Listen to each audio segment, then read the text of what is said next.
महाकुंभ स्नान के लिए जा रहे लोगों को हादसे से बचाने कड़ाके की ठंड में डटे पुलिसकर्मी नवाचार कर लोगों को कर रहे सावधान और पिला रहे चाय। रीवा की सीमा से लगे हुए उत्तर प्रदेश के प्रयागराज में इन दिनों महाकुंभ चल रहा है, जहां साधु संतों के साथ ही दुनिया भर से लाखों करोड़ों लोग स्नान करने पहुंच रहे हैं। बड़ी संख्या में लोग रीवा जिले से होकर प्रयागराज पहुंच रहे हैं, जिसे देखते हुए रीवा पुलिस ने नवाचार किया है। बिना किसी असुविधा के महाकुंभ पहुंचकर स्नान कर सकें, इसके लिए सुहागी पहाड़ में घाट शुरू होने से पहले पुलिस उन्हें रोककर न सिर्फ आगे के रास्ते के बारे में बताकर सावधान कर रही है, बल्कि उनके कुछ देर आराम करने, उनके रिफ्रेश होने, हाथ मुंह धुलने के लिए पानी और चाय की व्यवस्था कर रखी है, जिससे दूर दूर से वाहन चलाकर पहुंचने वाले लोगों की थकान मिट सके और बिना किसी परेशानी के वो आराम से गंगा स्नान कर सकें। इस दौरान पुलिस ऐसे वाहनों पर कार्रवाई भी कर रही है जो ड्रिंक कर वाहन ड्राइव कर खुद के किए भी और दूसरे के लिए भी हादसे का कारण बन सकते हैं। पुलिस द्वारा बनाई गई इस व्यवस्था को लेकर एसडीओपी उदित मिश्रा ने क्या जानकारी दी, आप भी सुनिए।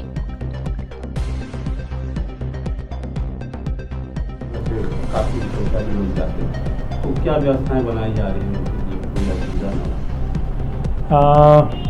महाकुंभ को देखते हुए हमारे वरिष्ठ अधिकारियों के निर्देश पर हमने सुहागी पहाड़ पर नवाचार प्रारंभ किया है। जैसा आप लोगों की जानकारी होगी, हमने पहले भी इस बात को ब्रीफ में बताया हुआ था। महाकुंभ को देखते हुए 11 तारीख से गाड़ियों का आवागमन तेज हुआ था। उसको देखते हुए हमने वहां पर अतिरिक्त बल भी डिप्लॉय किया था।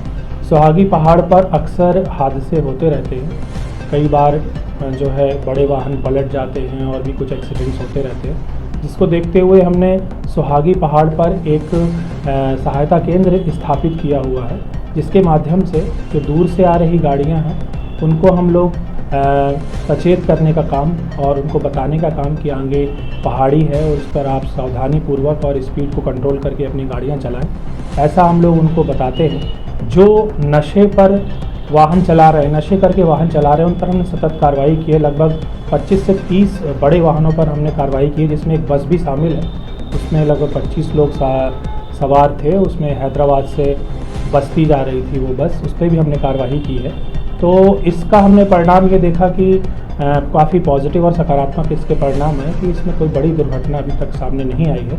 इसके अलावा जो दूर से विभिन्न राज्यों से प्रयागराज के जाने के लिए हमारा मार्ग ही उपयोग में आता है, तो ऐसे कई बार जो लोग थके हुए हैं उनके लिए हमने चाय की व्यवस्था भी की हुई है कि अगर कोई थका हुआ आ रहा है, चालक थक गया है, तो उनको हम गर्म पानी और अलाव की व्यवस्था भी की हुई है हमने, ताकि वो अपना रिफ़्रेश हो जाएं और आगे आने वाली यात्रा सुरक्षित तरीके से कर सकें। इसके अतिरिक्त चूँकि पहाड़ी पर भी कई बार लोग सेल्फी खींचने के उद्देश्य से, चूँकि एक पर्यटक माहौल रहता है, उसके लिए हमने पेट्रोलिंग वाहन के माध्यम से पुलिस की व्यवस्था करके पेट्रोलिंग ड्यूटी भी लगाई हुई है, ताकि कोई ऐसे असुरक्षित स्थान पर फोटो इत्यादि, सेल्फी इत्यादि ना ले या फिर कोई ऐसी घटना ना हो किसी बाहरी व्यक्ति के साथ। इसके लिए भी हमने व्यवस्था की हुई है।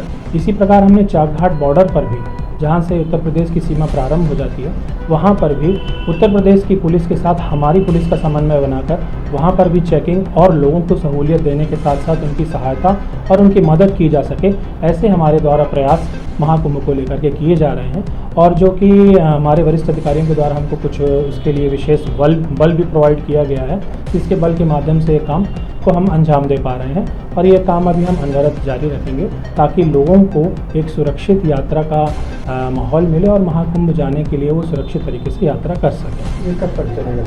ये चूँकि 13 जनवरी से कुंभ प्रारंभ हुआ है और 26 फरवरी तक रहने वाला है, तो इसमें जो प्रमुख पर्व हैं, जैसे कि अभी मकर संक्रांति और पोषी पूर्णिमा थी, इसके बाद मौनी अमावस्या आएगी और इसके अलावा बसंत पंचमी, महाशिवरात्रि और लास्ट में 26 तारीख को महाकुंभ का समापन होगा। तो इन दिनों, जिस दिन महापर्व है और शाही स्नान है, उन दिनों वाहनों का आवागमन ज़्यादा तेज होता है।